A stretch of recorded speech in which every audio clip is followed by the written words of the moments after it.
And I think that's not just in your job, or you don't have to become an entrepreneur to do that, but you could chase your own dreams in your job as well. It's just that you're not taking enough time to sit with yourself to really understand what it is that you want. And I think self-awareness is an issue mostly because people don't even like themselves. Women in particular. No, I think a lot of it is given the amount of noise that is available out there, right? Like any profile you go to, everyone is an entrepreneur, everyone is a business owner, everyone is an investor, everyone is a speaker, everyone is everything. So I think that either takes you in the direction where you feel like I am not good enough and I will never be this. So, like let me just be happy with what I have, or it like puts you in this motion of chasing all of those titles where you're like, okay, now I need to be a coach, I need to be a speaker, I need to be this. And then I think you just like mindlessly try to achieve all of that, not knowing what just does to you. So I feel at the end of the day, this whole thing is going to boil down to like, why am I doing what I am doing? Like, what will happen if I have investor on my title or coach on my title? I think, and for someone like me saying this, of course, if you go on my LinkedIn, it'll probably say 20 things, but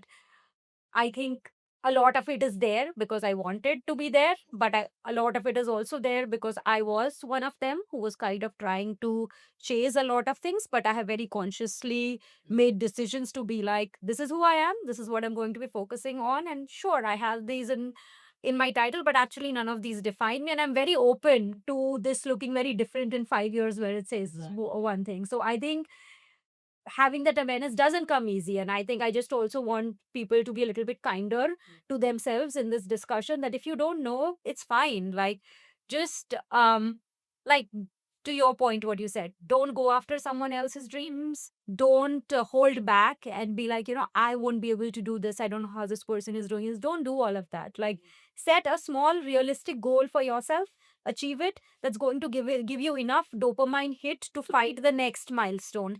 I think people need to dream big, and then either people are dreaming big or not. But if you get to what you want to get to, be it small, big, whatever, break down, break it down into the number of tasks that you need to do to achieve that. I think if you do that, everything just kind of starts falling together. Yeah. Because now it doesn't seem that big. All you need to do is that achieve that one thing, and you're one step closer. And I think that will just help anyone who's kind of struggling to not know what it is. Just find that one thing that you need to get there. I think that will give you that motivation to find the second step. Yeah, and that's why I teach like the loopy mindset. I tell people all the time, you need to think in loops. Like you cannot think in a straight line. You cannot say, "Oh, I just need to go from A to B." Like because that's how life was, right? Like for first standard to second standard, to third standard. I think it's really deeply ingrained in immigrants because we were let's say second free generation that had a lot of opportunity, and our parents were like completely clueless how to raise this Yeah. group of people that can actually do anything in the world. And so I think that straight line mentality also keeps people stuck because they're not thinking in this iterative mindset of like,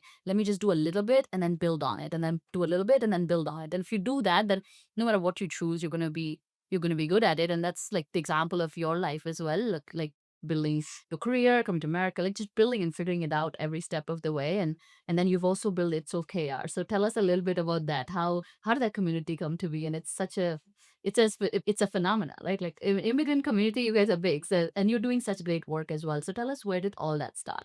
So thank you for saying that. And I think it's OKR is I want to give the credit for its OKR to Darshan, my husband, my partner, who lives by this philosophy day in, day out. Like this is how he's lived. I still remember when we were it was the last day of our college. That's what he put up in the ceiling so that the next person who kind of comes, like, and we had this ritual of putting something in your room ceiling so that the next person get inspired, and he put that on the board. And that's why we have It's OKR. But the big reason of creating It's OKR was having a safe space for immigrants. Like, this is your home away from home. And it was created based on three pillars: educate, entertain, empower.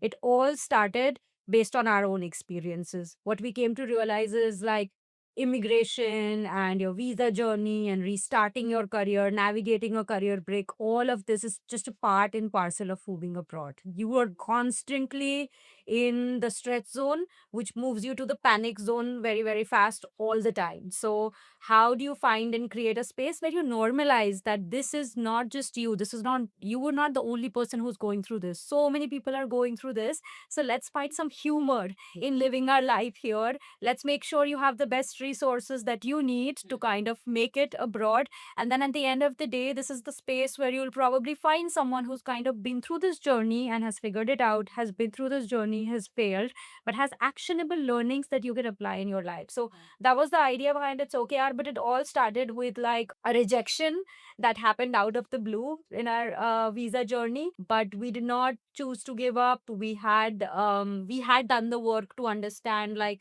how you move transition from one visa to another visa, how do you get your EB1C and you get your green card. Like we had a plan, we executed the plan, we did not give up even after hitting rock bottom, and that's where it all boiled down to.